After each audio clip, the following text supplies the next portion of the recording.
All right, welcome everybody to Running It Back. This is our sixth episode, and of course, we're back after Thanksgiving break. I hope everyone in the United States, of course, had a fantastic Turkey Day, but everyone else all around the world had to put up with all of our tweets during that time.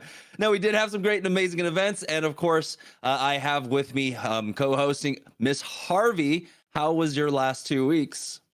It was great. No Thanksgiving here, but because I work with almost only Americans these days with CLG, I was kind of on and off. So I was able to catch up a little bit on a bunch of things. And I launched a brand, Jamerson. I launched a clothing brand. So that was great.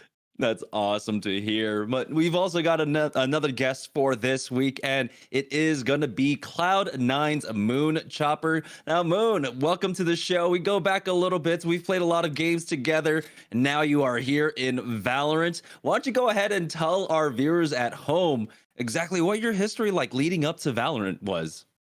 Oh, thank you, Jamerson. Yeah, so my name is Ryo. I'm the coach for C9 White. Otherwise, you can call me MoonChopper or Moon. Growing up, I dabbled a little bit in competitive CS:GO growing up. I actually ran into Shazam at a local LAN in Washington, D.C. But that was back when I was playing CS:GO on a laptop. But afterwards, I started working. I bought my own PC, and that's when I went competitive in Overwatch.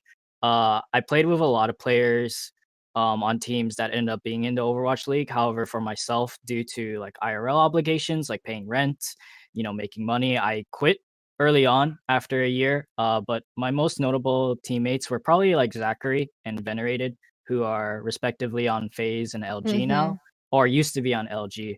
And then after quitting and going into that transitional period, I actually became pro in a game called Paladins, playing under Splice and Renegades for their pro league for about 2.5 years. Oh, wow. Yeah, so I did that, and I only played the game for fun because my sole focus was going back to school and working again. And that was done like within like a couple of months that I was reached out by Splice to trial for them. So yeah. That's awesome. So yeah, you come with a unique background, of course, having that Counter-Strike background, but also really leading into Valorant, having extra experience in the class-based shooters, ability-based shooters. So Mhm. super excited. Working now as the strategic coach for Cloud9 White. How has that been? I know it's been more of a recent development, and you're probably still adjusting to it. But what has that been like for you? I think the biggest adjustment is that I'm working under Cloud9, and so it comes with a lot of things in the back end, things that are more intertwined with the org itself and how they function in the back end of that. For me personally, working as a coach, because I'm working with another coach, otherwise known as Dream, he's also really, really good. I've learned a lot from him, just watching how he delegates things. But he lets me handle a lot of like the Valorant game end stuff. And when it comes to like micro and assessing like players like pathing and their mechanics and whatnot, I do most of that. And so it's pretty much similar to what I've been doing from the beginning of when I joined Valorant, with like Team Morning Light at the time. So, but I think the biggest change up is that having that dynamic relationship between, you know, with another coach, it's Yeah. actually super helpful, I feel, because there's just not enough time during the day to do so much. So So how did it come to be that you and him would get picked? Did you guys come as a Mhm. duo? Did you guys meet before? Did you guys meet once you were hired? How did it work? So I was trialed for a week, and then he was trialed for the week after. And then what came to be is that they wanted to hire both of us. Mhm. And so the first thing that we did, so we didn't know each other whatsoever. Okay. We do have mutuals though, because he was a coach in Overwatch League as well, coming from the Outlaws. And so there was like mutuals here and there, but we had never talked to each other before. So Okay. the first thing that we did was touch base and just like just try not to step on each other's toes, but like it flowed very naturally actually. I was very surprised how we just like approached the game and how we wanted to approach, how are we going to coach this team? And we actually have a really good relationship, I feel. I can depend on him and he can depend on me a lot. Like recently he's in the middle of a move actually, going from Texas all the way to Georgia. And Ooh. so there's been a couple of days where I've been, anchoring down and being the one man show. But nah, like he and I love him, to be honest. He's really good. Show of love. I wonder if anyone on the team is in chat to be relaying that I don't love. have chat open.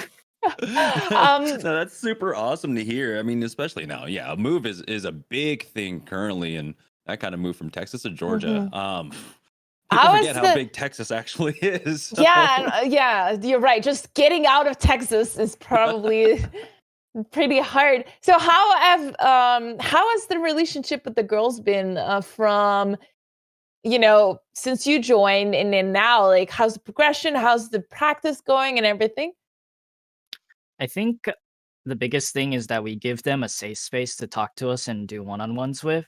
I think the biggest benefit that we have, since we are two instead of just one person manning everything, is that due to like scheduling with the girls, some have school throughout the day. Like, Jazzy is pretty young, and so she does go to school, and she comes out of school at like around like 2 or like 3. So towards the people who don't have school throughout the day, we can use that time to do one-on-ones with them, whether it's like watching a VOD back with them of their POV. And having that safe space is like super nice because I don't know. It's just really beneficial to have one person working on like a lesson plan and what to do for the day, and then the other one working with like players who are available throughout the day, so we can speed up the process of like improving each other. So Yeah, that's awesome. Yeah, look, how much of that workflow comes from Dream's experience working in the Overwatch League, and also just your experience? Like, how did you guys come to be able to find this kind of workflow? um I don't know if it was anything that we kind of just went like, this is how we're gonna do it, blah blah blah. It kind of just like flowed with what our expertise was. And then at first I was creating lesson plans to just go over at the beginning. And as we developed more and more as a team and created more structure, because we started off with building fundamentals at the very beginning because of how magical did operate before we came into play. um Now it's a little bit more different. Rather than having like specific lesson plans, now it's more of like, I'll focus on the game stuff and then you focus on like team relation stuff. So like he can be a lot closer with the players and the players can feel more comfortable with him talking about certain things out of game. And one thing that he's really good at, that I like let him do because he's just way better at, is in terms of like managing players like emotions, tilt, just frustrations, anything of that sort of kind when it comes to their like mental stuff. He's really good at. He's so good at that stuff. That's What awesome to about hear. the strength of the team? Like, from the little that you've been working with the girls on, I played individually with almost all of them, if not all of Mhm. them. Pretty sure all of them. So what do you think is their strength? And I'll let you know if I'm like, yeah, you got it. Their strength? Yeah. I honestly think their highs are so high. Like their highs are so freaking high. It's so nice. I don't know, like the the amount of like energy that they get from having like a really good round just erases everything I feel that happened previously. And I think they're really resilient in that way as well. Where they don't easily give up, in my opinion. So yeah. Have you been satisfied with the results so far, or was your Mm-mm. no? No, definitely not. There's a lot of growing pains, I feel, a lot of realization when it came to seeing these results happen. Um, but internally, like what we're working on right now is like towards like just focusing on players individually more so. And Mhm. so everyone can be at a similar level, because in the end of the day, you're honestly only as good as your teammate next to you, because this is a team game. And it's so hard to solo carry in a game like this, and it's just not plausible, right? If you wanted to like solo carry in a game, you'd rather play a game where it's like 1v1 instead, not a team game. So the fact that the girls have been together for such a long time before us definitely helps like enable that as well. Yeah, they've been together almost since day one. I would say day 1.1, just because I was part of the first team, and then I couldn't play and focus a little bit more. It's been great to see their journey and also the support that the C9 and the community and you guys, the coaches, are giving to the team. We actually had the team on right before they got picked up, like 2 days after they knew, but they couldn't announce. So it's been quite a ride to see their progress. I make sure to always check if they're entering a tournament and what's their result is, because I think it matters. They're definitely pioneers, and there's a lot of eyes on the team at the moment internationally. Yeah, I think they're definitely a good like focus group or like a team that a lot of people look up to, not only like the casual scene, but just I think what Cloud9 White brings to just esports in a whole is very huge. Like it's going to go and fight against all the misogyny or whatever that comes with like females in esports, and that's something that a lot of people are going to look up to with Cloud9 White in terms of, and that's something that I want to prove, right? I want them to win to prove against all this. I don't know if I'm allowed to curse, but No, you're I allowed. I Go want ahead. okay, I want them to prove all the bullshit around esports, right? And like that is something that like I want to be a part of and Cloud9 wants to be a part of, and they're going to give the resources towards them. And I'm going to like me and like Dream and I are going to put all, like our everything, because we're 80-hour Andes already into this team to make sure we get the best of the best. Because in my opinion, like if you're going to be one of the best like female, like all female teams in Valorant, this is going to be the one. And you know, like we're just gonna go ahead and just do it, you know. And I love to So hear that. And I think you're preaching to the choir here, honestly. I mean, like my first like casting experience, like the first time I did like Counter-Strike and stuff, and I was like on a stream and everything. Well, MissHarvey was there, CLG Red was there, and I was able to follow them and like really watch them grow. And it was super cool to see that one of my favorite organizations in esports, one of the like first organizations that I was heavily following because of League of Legends early on back in like 2013, 2014, was doing this with Counter-Strike as well, backing CLG Red. I mean, they backed you guys for a number of years as well, and had the team and the team house and everything, and seeing that kind of support is super awesome. And seeing Cloud9 now also do that as well, another one of my favorite organizations within the scene, has been really, really cool to see. It's super important to have the backup of orgs, because let's be quite honest here, money is a huge motivator to pushing minorities and diversity. So by showing the success of CLG Red and the success of Cloud9 White at the moment, whether it's from viewership or support, and hopefully soon with results, that's where it pushes boundaries and inspire more orgs to do the same, etc. So I wouldn't be surprised if we see it by 6 months, like 2 or 3 more pickups like Cloud9 White across the Valorant scene, just by the support of Riot and the support of C9, which is to say a lot, because right now in any other scene, it's never really been something that game developer cared about. Yep. Even if CS was kind of organic, Valve really never cared. So, Yep. so it's And great like, to see it here.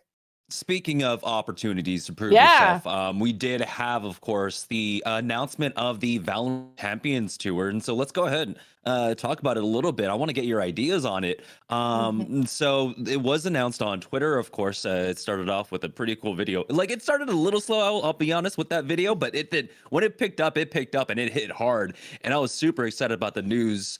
I remember waking up to Discord, and basically in every Discord channel or Discord server I was in, people were posting about this. But the Champions Tour is coming for 2021. They've announced a road plan for it as well. And so you have different tiers of events where you qualify for 3 of the international lands, as to say, and then of course it's going to all coalesce at the end of the year, like most of these events do. So speaking about that, how do you guys feel about the format so far that they've announced for the Champions Tour?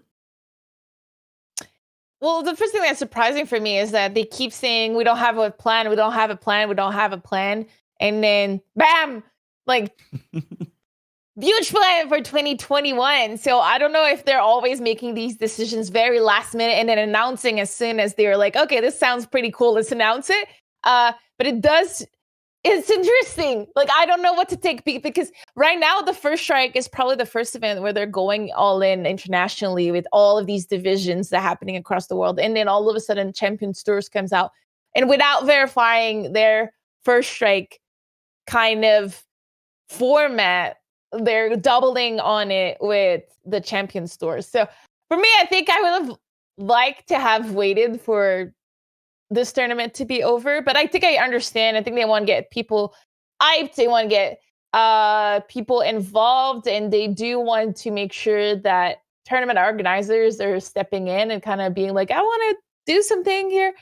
So that's my take on it. It's very awesome, but at the same time, I'm like, this seems a little last minute or too early, or not last minute. That's not. You guys get it, right? Shake your heads. Mm-hmm. Say like, I get it. Yes, I get it. Yes, okay. I'm gonna shut up now. What do you think, Moon? I think having something like this is really good for just the scene in general, because I came from, like I touched up on before, Overwatch. Like, I was in that game for a year and then there was nothing. Like, I didn't know what was going on. I had nothing to tell. Like my mom, like, hey, you know, I might be playing video games for a year and taking time off from school, but like I couldn't tell her like, this is what it looks like. This is what their roadmap is and their plan for it. Like, it has a future.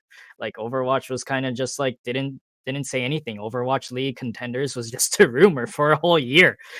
That's why me and so many players left. Like, Venerated left before I did, when we were both on team, and then he went to PUBG. And so having something like this, I feel, is just really nice for not only like players who are growing in the game, but also people who are already in the system, who are, you know, your TSM, your Sentinels. This just helps them think about, okay, if this is what it looks like, this is what we should do. And it just creates a very clear goal. So I think it's very, very nice. You're right. I remember the kind of uneasiness that was left in a lot of Overwatch players, because it was one BlizzCon where Overwatch League was announced, and then we heard nothing about it for another year. And then by the end of that, I remember there were scrapped plans about like a combine for players to try and prove themselves. That never happened. There was only one player that was ever put into the combine officially, which was Miro, right? After his performance during World Cup. Pause. You're saying that they announced the Overwatch League and then nothing happened for a year? Yeah. That's insane!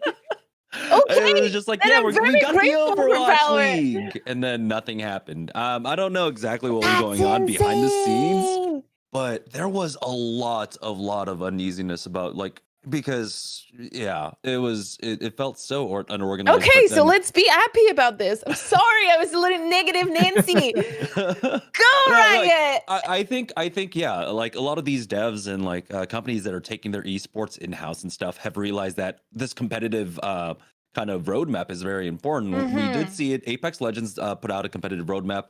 And Rainbow Six. I believe Rainbow Six, as well. And so that does kind of like help you feel a little bit more secure about your future. But how about the like kind of a number of events that they're actually going to be putting on? So it looks like 3 qualifiers, 3 Masters events leading up into the final one. Do you think that's enough to keep the competitive scene stimulated over the next year?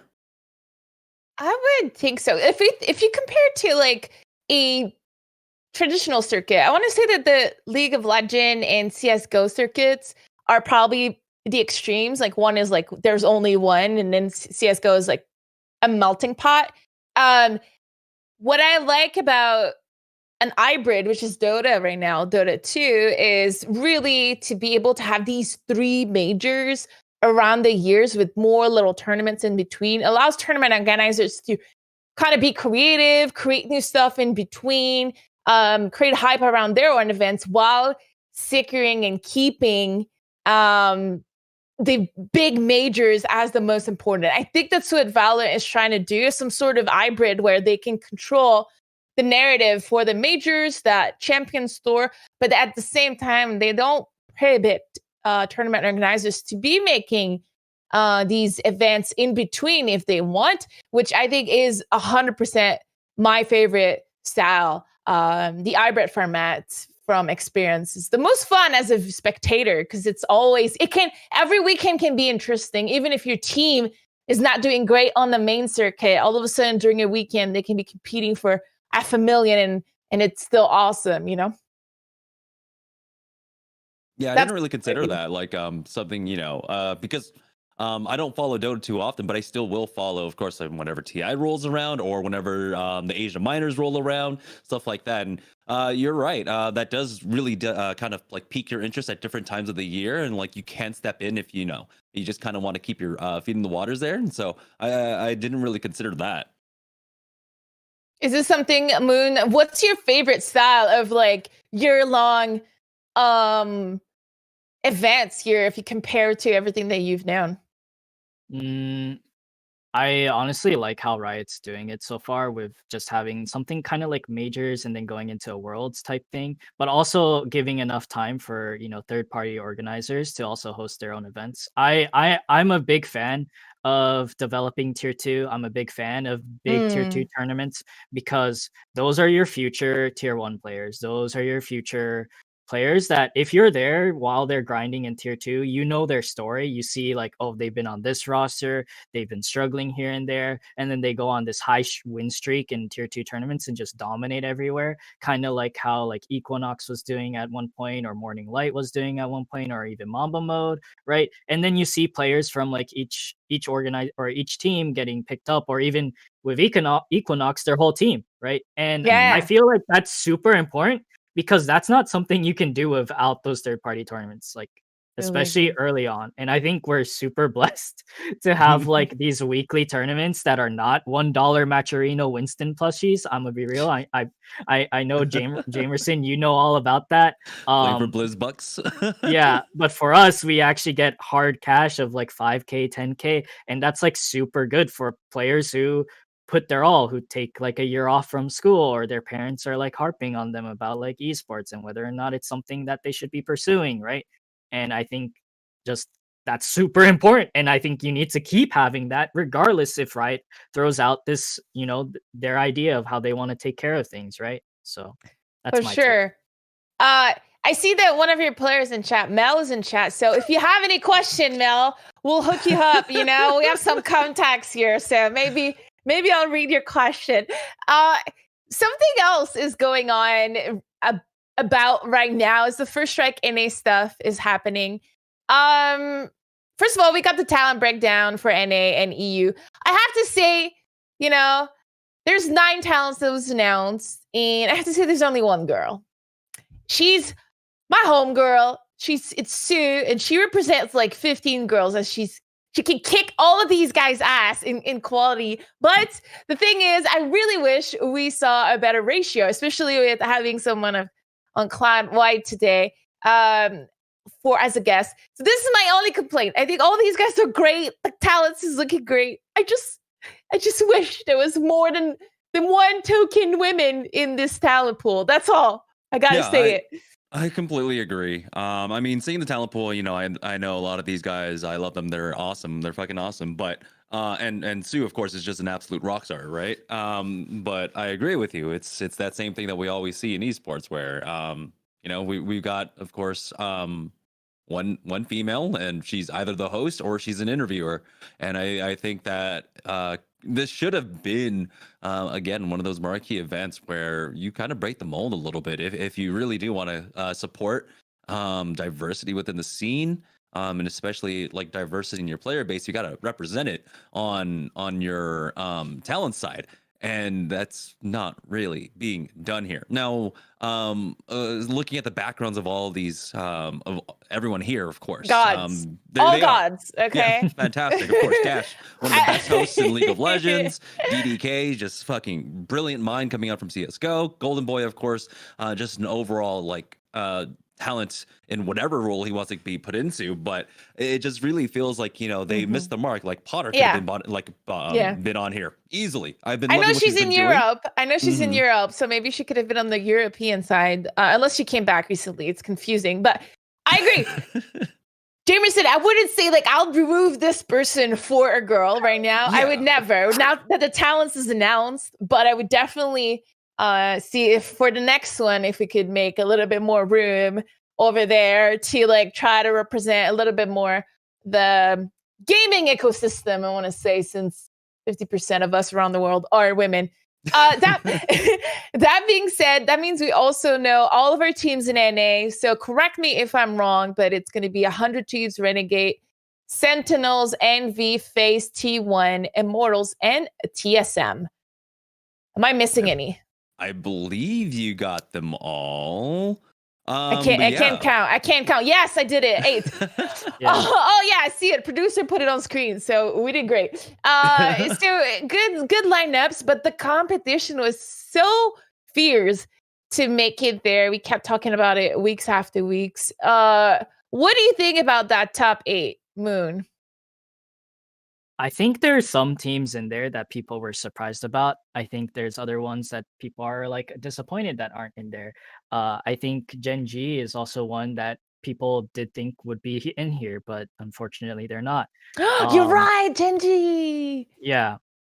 And Energy, Gen G. NRG too, yeah.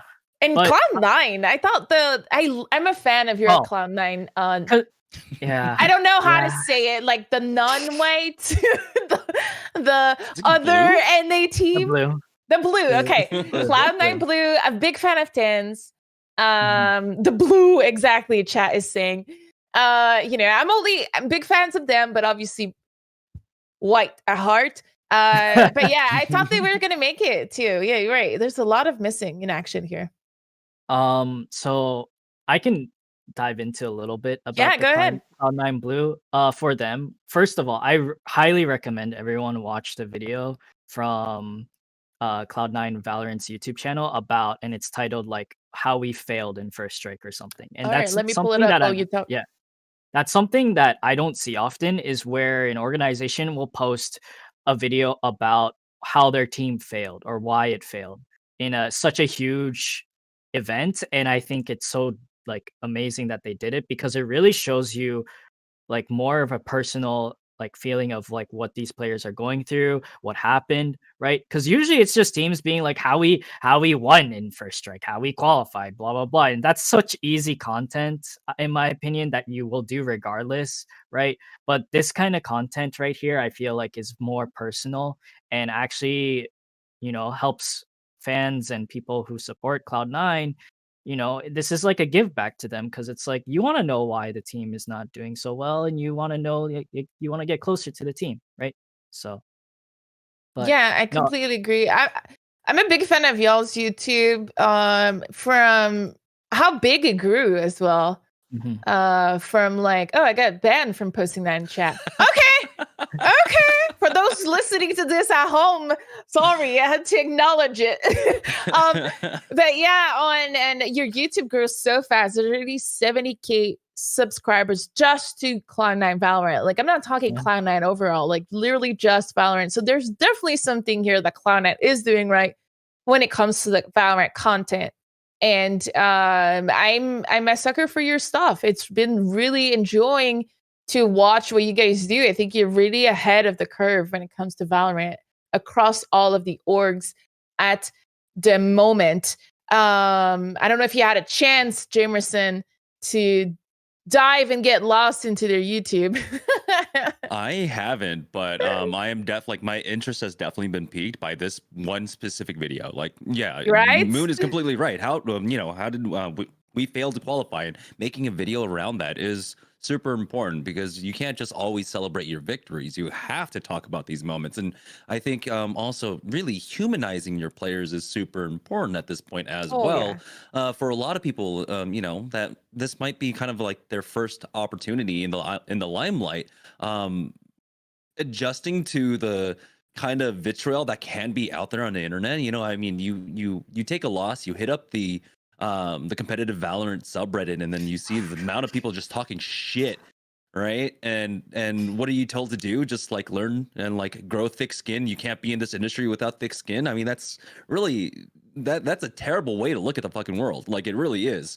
And so I think really being able to humanize your players and give your fan base a better perspective, and reminding them that they're human beings and not just, robots that play video games and have to be perfect all the time. I think it's super important. So I'm excited to see this. I completely agree. And to pile on to the first strike announcement, I want to bring up the fact that no one can stream First Strike except the official organizers and Ninja and Myth. Can we talk about this for a minute? I love both Ninja and Myth. I actually watch the Myth stream over the main one a lot when TSM is playing because it's so hilarious. Cheerleader Myth, yeah. Yeah, he's amazing, taking fake notes and just like, I'm fully in his character. But to have it not allowed to anyone else but these two is kind of, it's a controversy. I don't know if I like it. I don't know if I care. I don't know if we should debate, but it's kind of like, okay, favoritism. Do we care? I feel like it should be open to everyone. I feel like people like Sideshow should be able to co-stream it. I feel like people who are players who are not in First Strike should be able to co-stream it, because I think everyone loves watching a pro player do watch parties, and especially those who are very analytical. I think as a tier 2 players really, really love when they get to hear pro players talk about the game, right? And you never get the chance to do that usually, and this is one of the biggest events so far. So I'm against the whole just like leaving it to 2 people. Okay. Plus, yeah. Okay, so 1 person against out of 3. What about you? All right, 2-0. I don't even need to vote. We're against it. For the same reasons? Yeah, I mean, it's just, it feels like it's antithetical to everything that like Twitch is and what esports should be, right? The complete democratization of content, of being able to create it and put it out there, and limiting that for whatever reason, I don't know what it is, seems so wrong. Particularly now where, there's still a lot of players, a lot of people like talent, casters and such that want to make their name known, need this kind of content, and so leaving it up to in the hands of 2 people that have already grown their brands massively. I mean, we're talking about Ninja here, and then Jordan Fisher, who has been doing a fantastic job in the last a year and a half, 2 years of streaming. So Jordan is also going to be able to stream it, to co-stream it. It's 3, not 2. I thought it was, I believe so, right? Jordan B. Fisher. I think special guest and actor recording. I thought it was Myth and Ninja, but I think you might also be right. I'm confused. No, Jordan's actually on the talent side for that. Okay. You guys bring up good points, and Melja also mentioned, is it the same thing for League of Legends? So I actually know a little bit about that because on CLG we have these restrictions. We're actually not allowed to co-stream. Not even allowed our players that are officially signed with Riot League. It's a little different, right? In League, they can't even stream during. So they can't even just like duo solo queue. So it's like a hard no in League. But in Valorant, it was already kind of free for all. It was like anyone can do whatever, and people have been co-streaming since the beginning. You guys remember the qualifier? There was like 40 streams at the same time. It was a total mess. And now we're going with like only Myth and Ninja. So, yeah, okay. I'm gonna vote 2. 3-0, guys. I also think this is not cool. Not cool. Oh, I think the only thing. Oh, go ahead. Oh, go ahead. Guess. I think the only thing going against it, right, is that Riot wants to be able to count metrics for this event, because it is something that, moving forward, they're going to want that data for. That's the only reason I can think of doing it. And I'm not saying I'm for it, obviously. I've been saying I'm against it, but that's the only reason why I see it. What a great point. They got 2 sponsors, huge sponsors for this event. I don't want to cut you, Jamerson, but they got Verizon, and they also got, if I'm not mistaken, Rebel. They got as well as another partner that's pretty big. It's on my Secret paper. Chair, I believe. Yes, Secret Chair, exactly. So they got like 3 big partners for the first time, as far as I know, into this event. So you might be onto something here, Moon. It might be because of stats, and I'm not quite sure how co-streaming works on Twitch. If the stats are shared to the main streams and how it kind of works, but it's something that definitely in the future could be a solution if you were able to like co-stream and send all the stats to Riot for the sponsorships. I get that, but I mean, this is Valorant. This is Riot, right?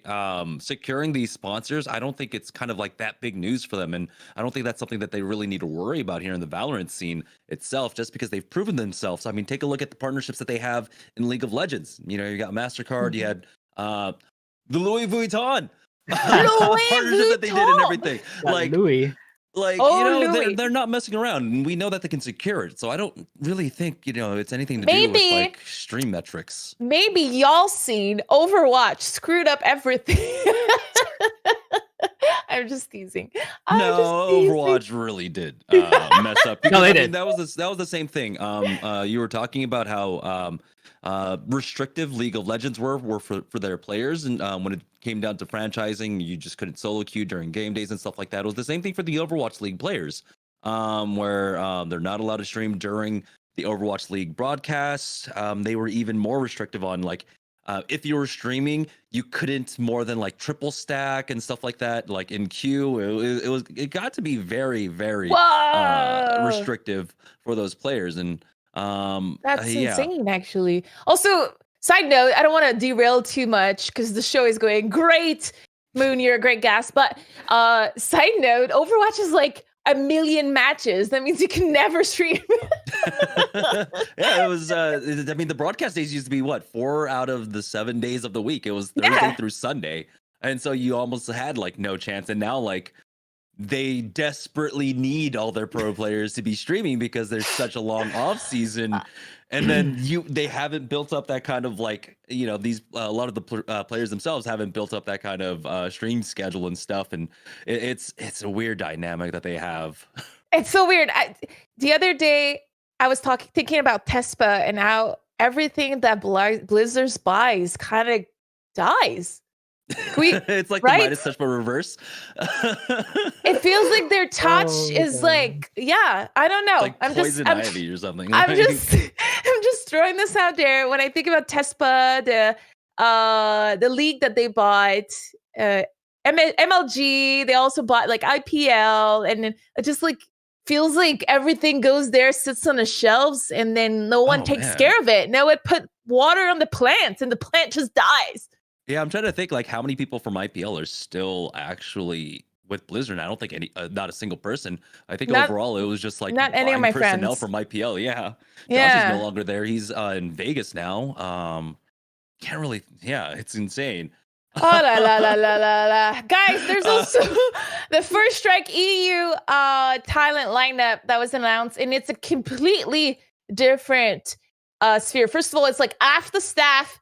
And we almost have a 50% women because it's half the staff. It's doubled up the amount of women.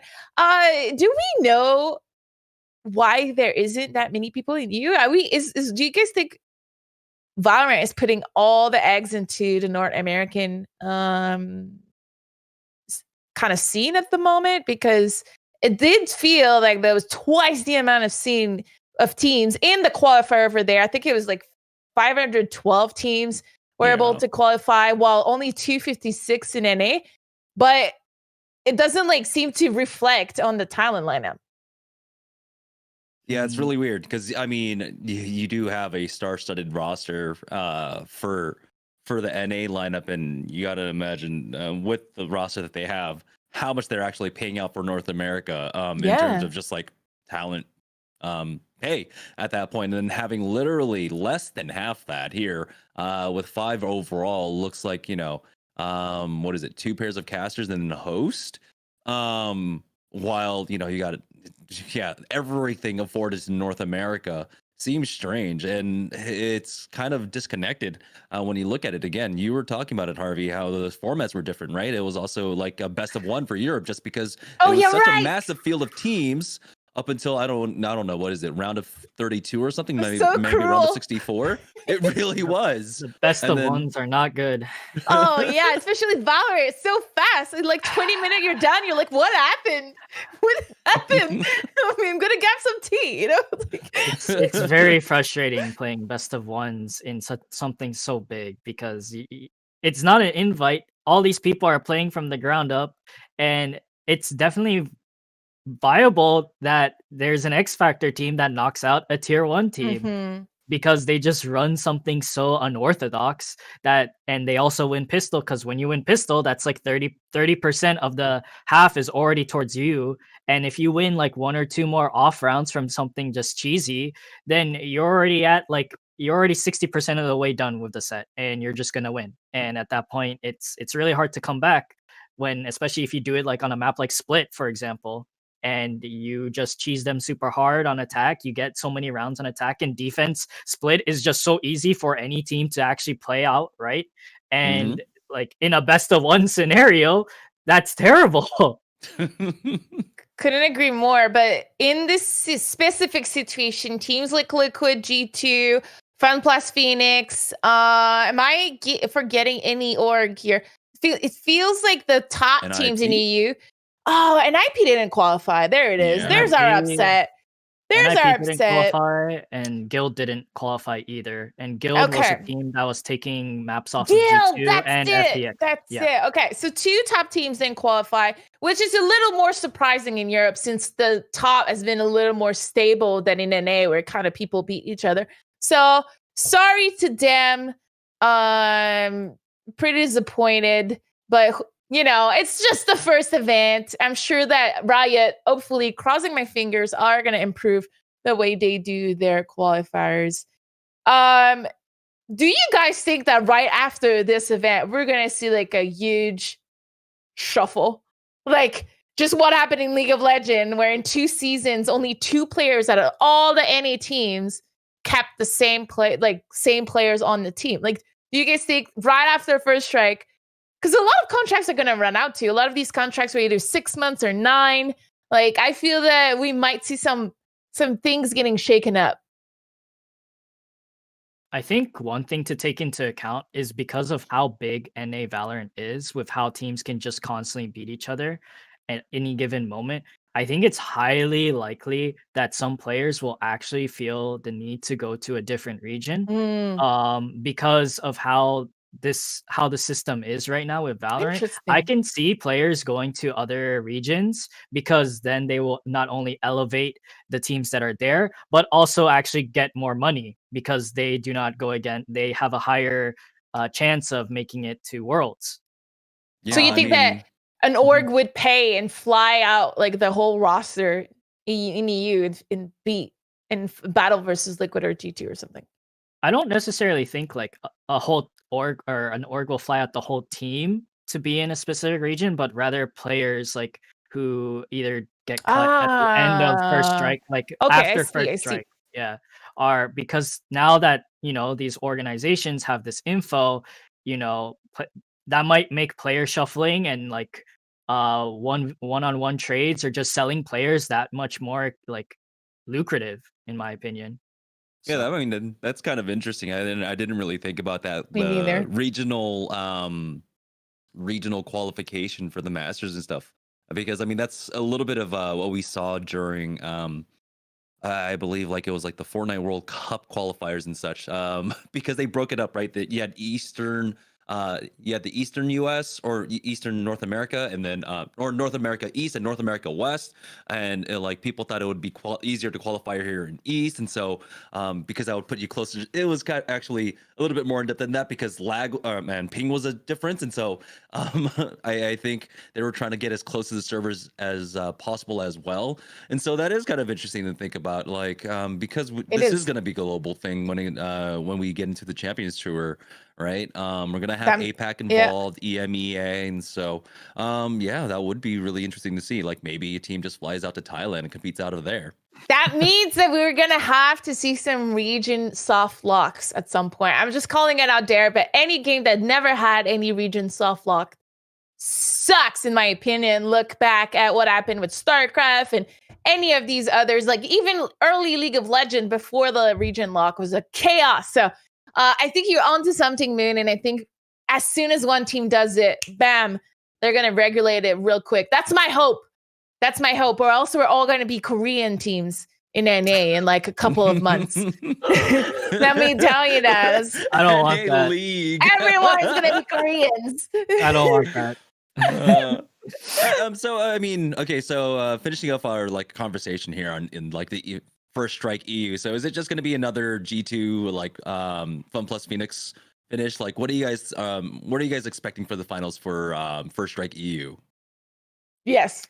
I'm just gonna say yes. I feel like no, go ahead.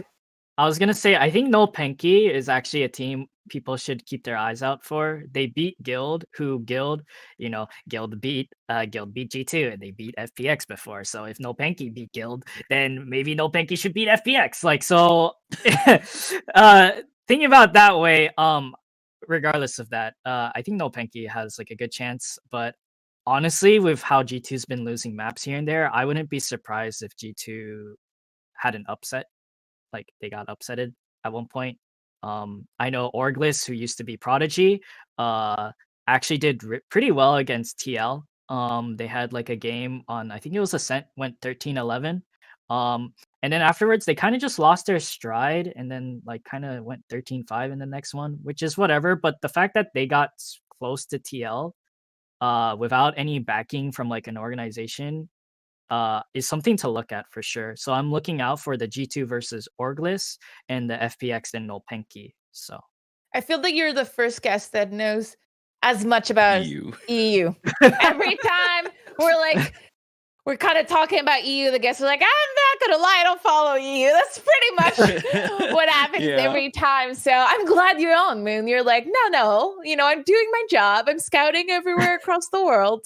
Can't next confirm time we are like North American exceptionalists here. Like, that's all we care about. It's not NA.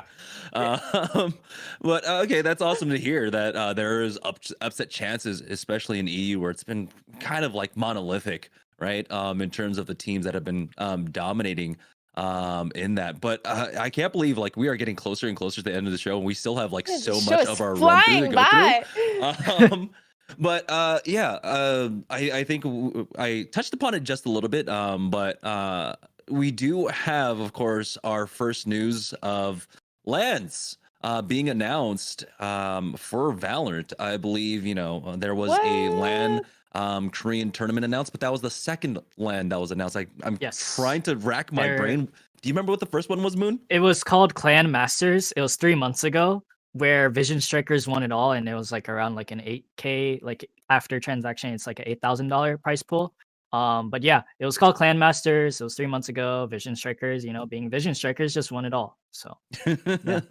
It wasn't. Insane.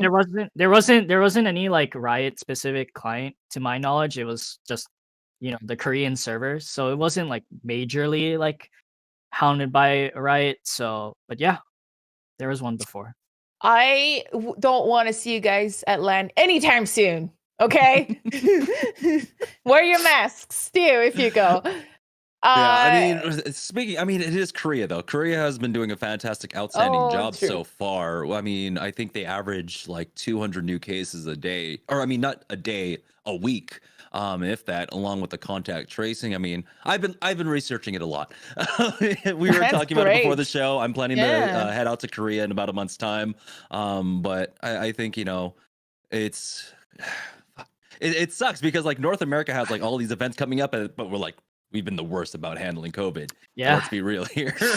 And we would love to have. I'm not going back to the US, like not anytime soon. Okay, it's gonna be our first time in so long. In probably 2 decades that I don't go in the US for at least once a year.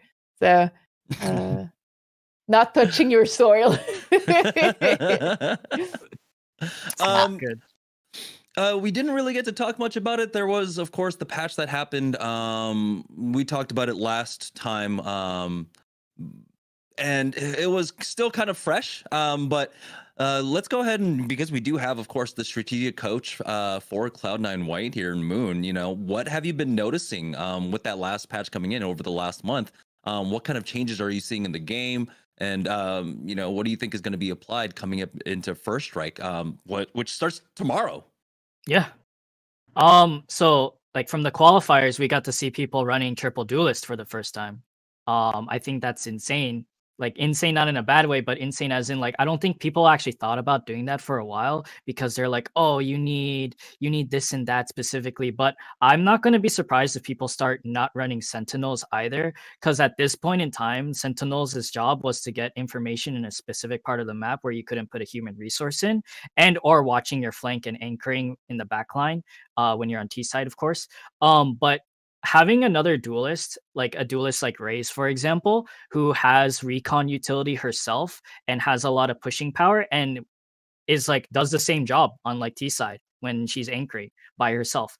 And if you're on the other team, it's really hard to diagnose whether or not she has a team behind her or not. Because when you see a duelist, you pretty much imagine it's multiple people behind her usually. And so I wouldn't be surprised if people start getting rid of sentinels, which has already happened too. Like TSM did get rid of a sentinel and ran triple duelist. So I wouldn't be surprised that people start doing that and incorporating Skye as well, because Skye's utility is insane. She has one of the cheapest flashes in the game that gives you so much. Like it tells you whenever it flashes someone. So that in itself is recon utility. And it's going to be super scary to push into that, because if you see a supportive character like Breach or Skye, you imagine there's at least one plus with her. And so early on in the rounds, when you run into those utility, you're going to question whether or not should I push the extremity against her, until you realize and diagnose, oh, whenever she's here and everyone's on the other side of the map, we can just push her off, right? But by the time you realize that, it might be too late. Have you guys started playing with Skye in your team? Oh. Yeah. We started playing with Skye a lot. She's really, really strong. I think one of the things that are underutilized that people are taking for granted right now is the fact that her AoE heal is really good, and not only just her flashes. Like her flashes are like the biggest part of her kit. But the heal is just extremely good, especially for like if you're hitting a site on pistol round. And those pistols, if they're all body shots, they're not killing you that fast, right? And if you're just running like 5-man and your Skye is just holding her heel out like this while running, and they're not hitting headshots, it's so hard to win. It's really so hard to win against that. So yeah, Skye is definitely something we'd see coming up.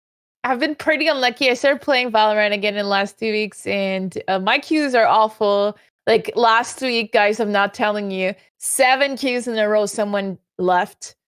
It took me like an hour to get in a game, and so I haven't had Skye on my team yet still, and I still haven't played Icebox. I don't know what's wrong with me. People dodge every time they see Icebox. I never get to play Icebox, and so you're not missing much when it comes to Icebox. Just frustration. Don't experience Icebox. It's fine. You don't need that in your life. If you thought Mirage was bad, Icebox is pretty bad. Like, I don't know. Mirage is really bad, and so is Icebox. I think Icebox is far worse than Mirage, to be honest, from CS. Oh, la la la la. So I'm happy to see Skye in action. I hope we get to see her tomorrow. I'm pretty excited to watch this high level Valorant. Hopefully there's no match pile up against each other, right? I think that's definitely not planned for that, but it's kind of weird. I mean, that was one last thing that I did want to talk about. Like, does it feel weird that they're, cramming in both NA and EU on the same week? Do you think they should have spread it out, especially because we are about to hit, like, I think a content drought in terms of like overall esports, because that's typically what happens here at the end of the year and the beginning of the next year. I think it's very weird. I think the whole timeline for First Strike was incredibly weird. From like the first qualifier to the second to the way they stack up like 15 matches in like 2 day qualifiers. It was insane. Like the whole thing is super weird. And that's why like when we had the founder of Juke.gg 2 weeks ago with us. That's why they had to create like a whole new way of watching Valorant because it was so confusing. Without Jude, I don't know how I would have watched it. So for me, it's definitely a yes. I don't think it's necessarily the right way to do it. Like I'm looking at what's going on. It says that Thursday begins at 1 p.m. PT, and then both matches are back to back. I hope that's the goal, right? Envy Immortals versus Renegades TSM. So hopefully that's after you won. Hopefully they're waiting. But yeah, I find it. I don't know. I want to give them the benefit of the doubt. Maybe tournament organizers couldn't last week or next week. I don't know. I think it's bad timing.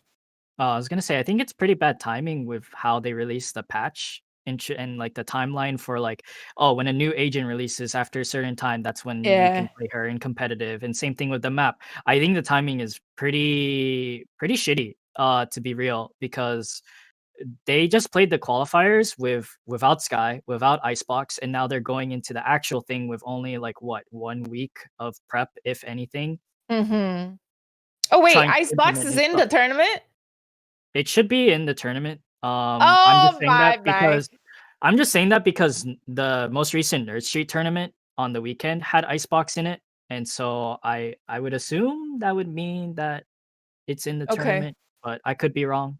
La la la la. I actually didn't watch the final of the Nursery Gamer because it was a best of 5 4 seeding, and I thought that was the stupidest thing I've ever seen in my life. Seeding. Okay. We're running out of time. I think we covered most of the topics we wanted to talk about. We were a little bit all over the place. Yeah, I liked it. Moon, yes. Do you create any content? Do you want to give some personal shout out to maybe your stream if you have one? Like, give us a little bit the rundown of your empire. Okay. Well, all my socials are just MoonChopper. I used to stream a lot. Now I don't. I don't have time for that.